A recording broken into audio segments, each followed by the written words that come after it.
Hello and welcome to another show of Flip Your Switch. This show is about Glen Flett. Glen Flett's a unique individual. He was a bank robber who had killed a person robbing a bank here in Toronto and then eventually was paroled into the BC Vancouver region.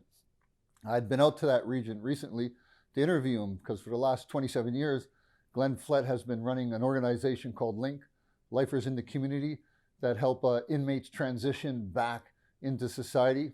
And through that organization, he was able to develop a relationship with the daughter who he had killed her father.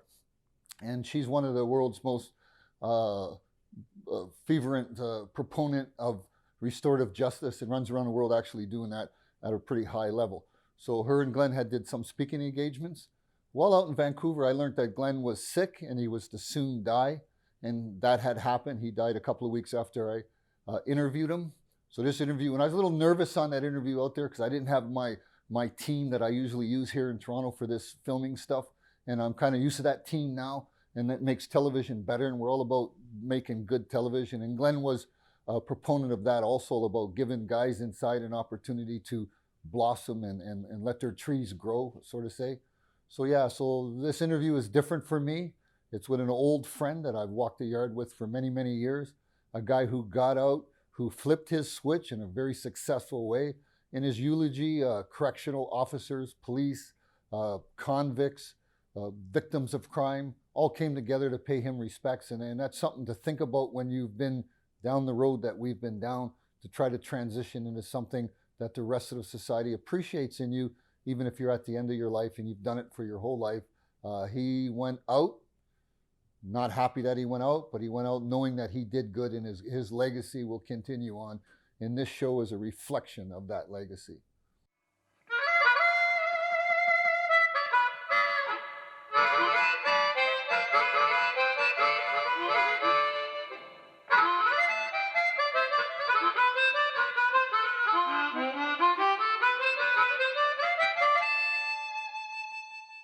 Hi everybody, welcome to another show of Flip Your Switch. I'm here with Glen Flett. Glen Flett runs this program, has been doing it for 30 years, that helps offenders, victims get out of the system, work together on a farm that produces food for a food bank.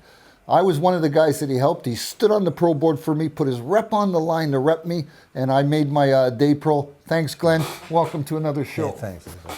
Okay, Glen, you're a badass when you were younger. And you started to get in trouble as a juvenile, doing little antsy things that most kids do. Not a big stretch of the thing. Then you turned 18, 19 years old and you hooked up with a bigger crowd of guys. That changed your life. It flipped your switch and caused you to go down another road. Tell us about that road and where did it end up? Yeah, I got, firstly, I guess, I'd always hung around with bad guys and older guys, but the crowd got a little wilder, money, started meeting people that could make me bigger money, and so I started hanging around with those people, and one thing led to another. Pulled a few good scores. One score that I pulled, armed robbery, first armed robbery I ever pulled. It was the most exciting thing I ever did, and it gave me a real rush. We almost got caught. It was the whole 9 yards. It was like a movie almost, and it hooked me. I was it just turned a little over 19, maybe 20. And so then I started doing scores with armed robberies. And I got busted for armed robbery in 1973 and got 5 years for that. That's when my twin sons were born. And my first wife left me, and then when I went to jail, like most often happens when you go to jail, number one thing you're going to lose is your relationships, probably. Anyway, so, and then I was in jail and, hanging around people that were criminals, right? I was a criminal. I considered myself a career criminal. I actually never had a real job until I was 42 years old. So would you admit that in prison then for you was a university? Oh yeah, I learned lots and connected with, even not as much as I learned, because I learned more on the street. You can't learn a lot about armed robbery in jail. Stories sometimes are good, but mostly it's about experience. But the bottom line is I did make a lot of good connections, right? A lot of good connections. So this University of Prison that you were in, so you're an average size white guy. Yeah, you're in this federal penitentiary. You're serving a life sentence, and how did you fit in, man? How did you navigate all that? Most people are thinking that Big Bubba's going to come up and mess with you. What happened? Well, I was lucky, I guess. You know, I started out in old school BC Penn, and my brother was there. He's 250-pound big guy. I was immediately accepted by that crowd, kind of, those big guys and stuff. And, you know, I figured out how to get some of those big guys on my side. And, you know, I mean, just rolled through. I wasn't the guy, you know, I could have. Before I started my life sentence, when I first helped Millhaven, I had a decision to make. I thought, gee, you know, I can just come here, stay real low profile, and do nothing, or I can just have a good time. And so I think maybe partly because of the publicity of our offense, there was so much publicity. When we got back to Millhaven, we were kind of like rock stars, and it was really easy to jump back into the let's have a party mode. And when you're doing that, you know, people get hurt sometimes. Eh? Okay, stop, clap, clap. We'll go back. So what were you in jail for, and what sent you to the penitentiary? Well, I was in jail for second-degree murder. I was also charged with armed robbery, but they dropped that charge. We conducted a Brinks courier robbery at Hudson's Bay in Scarborough, Ontario, in 1978, where an innocent person was shot to death. So an innocent person got killed on a robbery, and that's the bane of most robberies. Most robbers, I was a bank robber, and all the bank robbers that were in the joint at the time, we all talk about that. The last thing we want to do is hurt someone in the commission of a crime because of the greed we want to get that money. The money's the bottom line, man. Money's the bottom line, and the gun isn't really for those people, it's for the cops. So I'm not taking a loaded gun, to a robbery. I don't need that. I could rob somebody without a gun. So bottom line is I take the gun because if they start shooting at me in those days, I was shooting back. So Glen, I've known you a long time, man. I've known you for 30, 40 years now. Been in the joint, was a robber like you. And I noticed one thing about you, you showed a lot of contrition over your crime. When there's guys that I've met showed no remorse, no contrition, no empathy for the victim of their crime. But you're a different guy. And you showed that early on in your sentence. What do you attribute that for, or to? Well, I'd say a couple of things. I didn't actually show it in the first 4 years, first 4 or 5 years of my sentence. I jumped right in, like I said, and got pretty heavy into it. And even, you know, I mean, was involved in another murder, and it got a little messy there. But I got transferred out to Kent Institution from Millhaven, and there they had this thing called the living unit, and where they interacted with you in a different way and forced you to kind of be called by your name. Where I was in Millhaven, I didn't even give them my name as my number, and they didn't like that. They got the finger, right? That was as simple as that. But and I got charged a few times, and most of them, that's the way they were too. They didn't want to know me either. They hated me, I hated them. It was all good, right? I come to this Kent, and all these guards are trying to talk to me and stuff, and be personable. I found it real offensive. I wanted to get out of there, actually. But my dad and mom lived over here, and I owed it to my dad. He was 80 years old. Probably was going to die sometime. I wanted to have a few visits with him. It's a long ways to Ontario. So I buckled down and went into university. Probably the biggest thing, though, and I'm not preaching because I'm not a preacher, but I met Jesus. I became a Christian. So Christianity, but let's explain the Living Unit program. The Living Unit program was Canadian Correctional Service getting away from the bars and steels in the 600 or 800 man units into a 10-man unit that looked like a cottage. You can cook for yourself. And that isolates you from the general population, puts you in a little group of guys where you could reflect more. And that was an experiment. No, not that one. No, that's a different one. No, the Living Unit was actually a broad-based program. Okay. So if you were under the Living Unit program, every unit in the joint was a Living Unit. And yes, you're right, there were very small groups of people. So small groups of people, personable, you had a caseworker, you know, they talked to you a lot. They, you know, doors were left open. This is maximum security prison. Doors are open all day long. You know, you had to tell them to shut your door. They wouldn't lock it unless you told them. So it was really open, loose. Did you wear prison uniforms, orange jumpsuits? No, we didn't. We could wear all our own clothes. Did the guards wear uniforms? No, they wore all clothes too. So everybody was dressed like in same clothes kind of. So that makes a big difference, the fact that Pavlovian response to a uniform is taken away. It did. And opposite for them also. Absolutely, their attitude changed. Well, I have seen when the uniforms have changed, so I've been around this a long time. It shocked me how different somebody who puts on a different pair of clothes could be in one day. Yeah. One day it can affect them. So anyways, but that's another subject. The fact is, so I was, I wanted to be here. I wanted to be around my dad, and I realized I had to somehow fit in. So again, started going to university. Then I became a Christian, and not a Bible thumper, but a guy that was committed to looking at that in a serious way, in that spiritual pursuit. I found it satisfying to me. I found meaning. I started helping people instead of taking people. I was a manipulative little bastard, right? And I was pretty good at doing it. And so instead of manipulating for my benefit, I started manipulating for others. Yeah. And it really worked for me. It freed me. Inside of a maximum security prison, I found freedom because I did what I wanted in a way. I was who I wanted to be without any, big walls and bridges. I didn't have all that crew of tough guys. So most of them would talk to me because I was a Christian. So I had no protection, very vulnerable, but I was open. And you know what? It's amazing things happened. I don't know. So you'd have to admit it's not where you do time, how you do time, but who you do it with. And you were with a bunch of Christian guys, some of them bandits like Ernie Hollanders, Jimmy Kavanaugh, these big bank robbers doing a lot of time. They also went to the chapel. There's another program that CSC, Corrections Canada, emphasizes a lot, and that's relationships. And you touched on that about visits.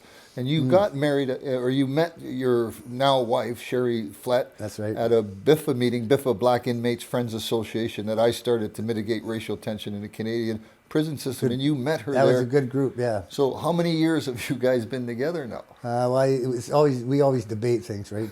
So I think it was 1979.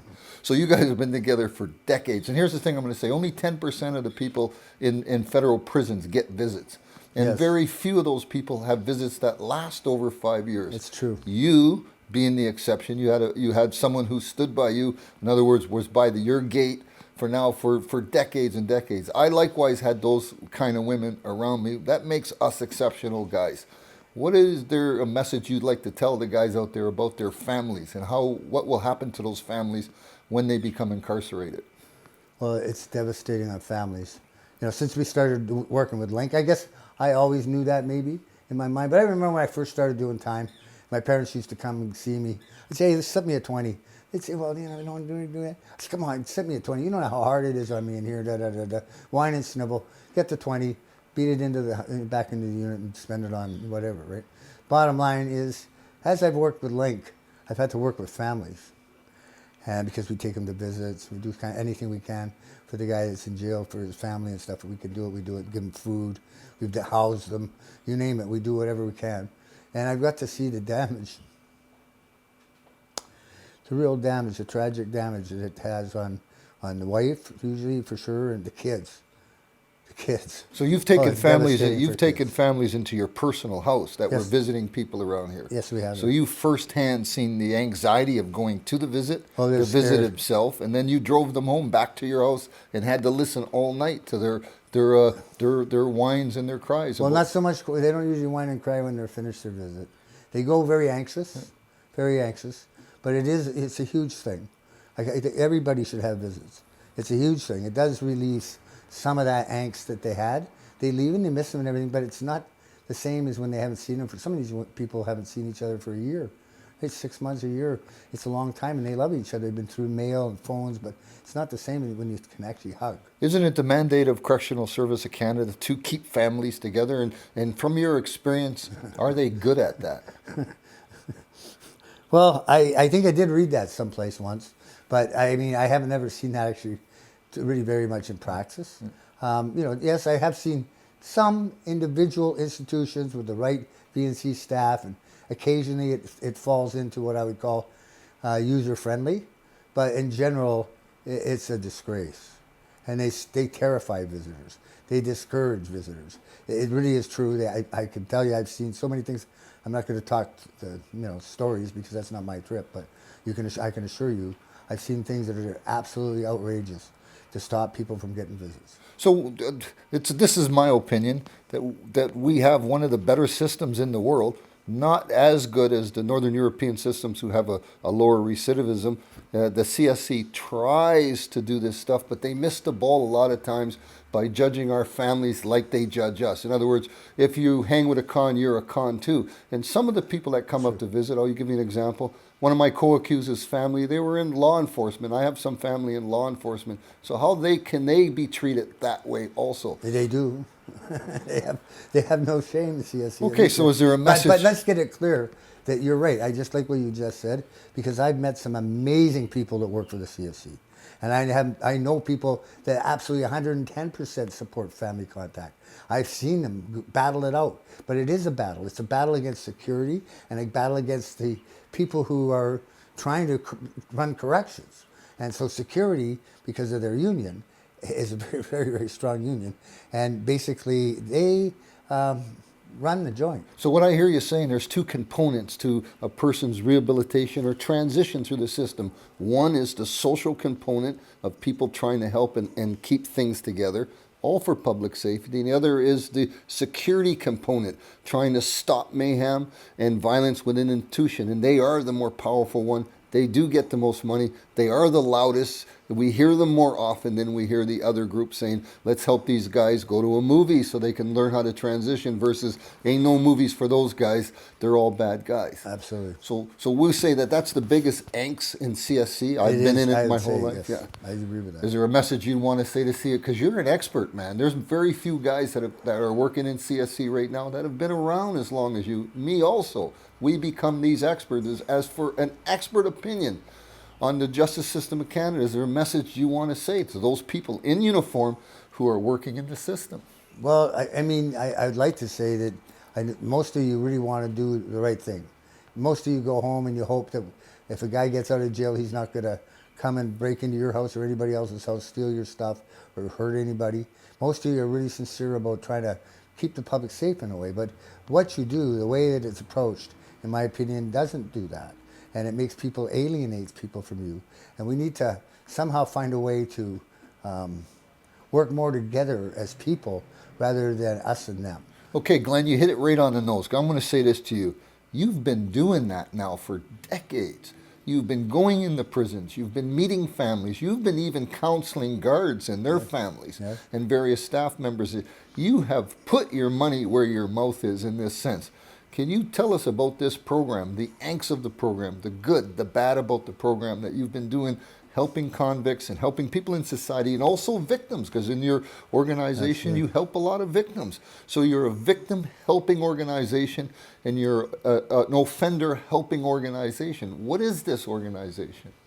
Well, that's a very good question, right? Lots of people say, what does Linc do? And I often say, well, Linc does everything everybody else won't do. So we try to fill in the cracks. We're very, very small. I could use 200 people working for me, and we still might not get it all, right? But there's a lot of cracks. The system has all kinds of holes in it, and people won't do certain things for certain people, and this because of this regulation, this rule. I have to ask my boss. I've got to go to the executive director of this guy to get permission to do this. We don't do that. We respond. People phone and say they need something. If we can do it, we do it. And then later explain it to our people that are in charge. Okay, for me that happened. So I was conned air from Ontario to BC.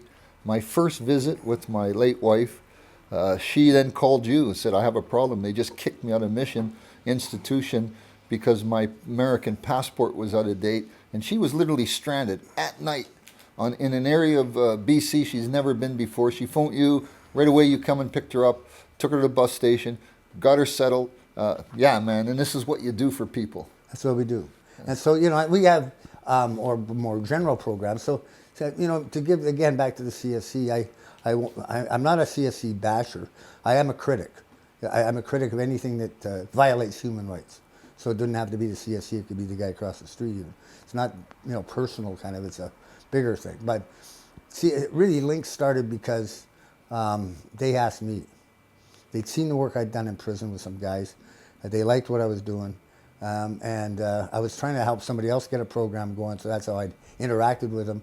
And after doing that for about 9 months, they said, Glenn, would you be interested in starting a support group in the community for long-term inmates with their families and stuff? And I said, yeah, sure. I mean, well, actually, I didn't say sure. That's a lie. I said, no, maybe no. Because I didn't really want, I shouldn't say this, but I've changed my ways, right? But in those days, I thought working for the man was a pretty low job. And, making money off of people's misery isn't really what I want to do. And so I was hesitant. But I was lucky enough to ask the people I've done that a lot in my life now that I've changed. I talk to people a lot. I get a lot of advice from people. And in that case, I got a lot of advice, and I got nobody that said I shouldn't do it.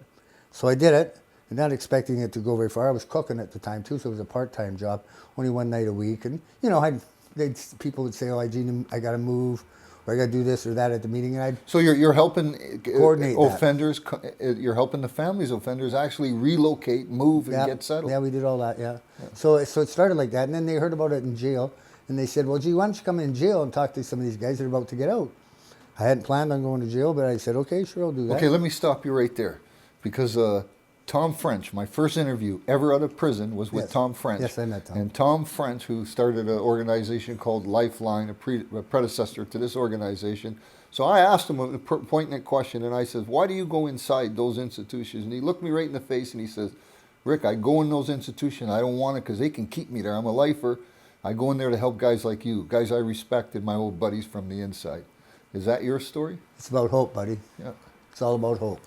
Right? And I go in there, I hope I bring hope. If the people see that I can do it, they can do it, right? So I'm glad you said that also, because when I was transferring from Ontario to BC, I had that hope. I had the hope that Glen Flett will help me when I get out there. I had the hope that Sherry Flett will help my woman when I get out there. I had the hope that Linc had a program solid enough that it actually resonated with the administration, that they would let me out, and it did, and it worked. Yeah, we've got a lot of credibility, and you know, I'm grateful for that. Right? They've given us opportunities to prove ourselves. We've made some failures. Linc isn't perfect. In fact, maybe one of the reasons they like us is because we've had some failures, some significant ones. But the bottom line is we know how to get back up. Can you touch on your best memories and your worst memories of running this organization all these years, without naming names? Well, the number one best one was when we started working with victims. That has been truly... That's unique in Canadian programs. We're listed on the Justice Department's victim serving organizations. Linc, long-term inmates now in the community. That to me has been a huge thing, right? That Linc has done, and I want, because so many people in the community don't think that guys in jail care about what they did, but they do. The problem is when you get beaten over the head every time you say you did it, it gets kind of hard to say it. That's right. Yeah. So we're trying to present a way through this project right now that will help people do it. Not just say okay, it. explain one of the victims, because there was a television show with Mr. King on there. What was he about? What was that show about? Ray, one of my best friends, yeah. Ray. I remember Ray's an interesting story, because when I came out here in '82, that's when Olson was on his rampage, that bastard. And basically he was one of, Ray's son was murdered by Clifford Olson. And I remember him so well. I got off the plane, I'm watching the news and everything, and there's this long-haired, hippie-looking guy just screaming and yelling and saying they should kill them all. Right on TV, I'm saying, whoa, look at this guy, he's going off. And I remembered him. And it was just coincidental that he came to a forum that we put on, and my wife started talking to him, and now he's my friend. So you have this guy that Clifford Olson murdered his son. He's going to hate people. He's going to hate convicts after that. And because Olford was on parole or some kind of conditional release when that happened. And then you come along with this program. How do you pull him into a program like that? He just saw the good of it. He's a good guy. Yeah. You know, victims aren't bad guys. And he saw what we were doing. And he started to meet people that weren't Olson. Yeah. He started to identify that Olson was a unique monster. That most people in prison are nowhere near anything. Most lifers like you're talking about. Everybody. But yeah, lifers for sure. Lifers even more so, kind of. Most lifers, it impacts you. So you talked earlier about the impact it's had on me. You know, I'd pulled lots of scores. I'd hurt people. I'd hospitalized them even. Yeah. But I didn't see them as victims somehow. It was the police. I was getting away with a crime, and I kind of missed that point. Once I all of a sudden killed somebody, and the enormity of that drove up, I started to recognize how I victimized all these people. And that is a huge weight to carry. Not only in the application of a robbery, but in other areas of criminality and socialization. Absolutely. And so you got to carry that all the time. Yeah. And so, you know, again, if you find ways to download it, it's great. And so that's what we try to do. We try to help people. We help people to be accountable for what they did and find a positive way out rather than being bashed over the head and everything. Everybody's done good things too. Nobody's just one bad act. Yeah. So, you know, I mean, so anyways, but back to Ray and just that whole relationship. But it wasn't through Ray, it was through two other people here, Rosie Turcott and Keith Kemp, who became my best friends. Keith Kemp, what was notable about him, I remember made me cry actually. He was a musician, pretty established musician, backman right then. And when his son was murdered, he stopped playing. And he didn't play for about 10 years, and we met and started getting become friends and everything. And one day he phones me, he says, "Hey Glenn, I want you to come over to this place, this hall." He said, "I'm putting on my very first show." Yeah, this is powerful because you're helping victims come back into society, and you're also helping offenders come back into society. Well, because we're all the same, right? Back to what I said earlier. This is a people thing. This is a us thing, not a us and them. Everybody has similarities. All of us. We might do things differently. We might respond differently.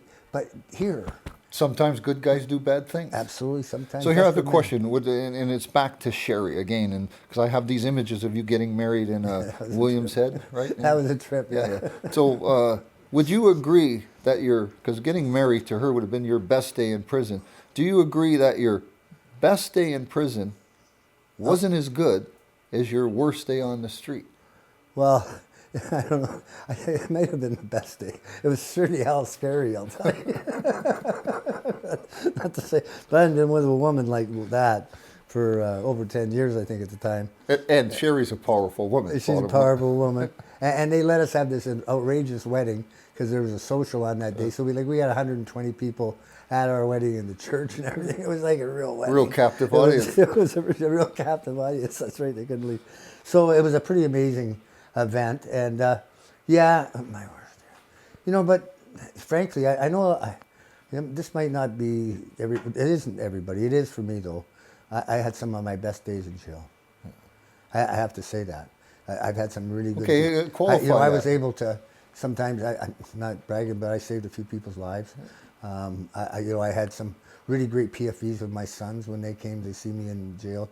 Memorable that I can remember. But wouldn't that be better? Wouldn't the saving of lives outside of prison? You're doing it now. Oh yeah, sure. And wouldn't the relationship with your kids outside of prison? Yeah, that would have been because my kids hardly talk to me anymore. But we did then, and sure, there's been consequences. I'm not saying, but I can't not acknowledge some of the things I learned, some of the things that have benefited me in a great way from that struggle. That was a struggle. It was a rotten piece of, can't say it on TV, but the bottom line is that it made me stronger.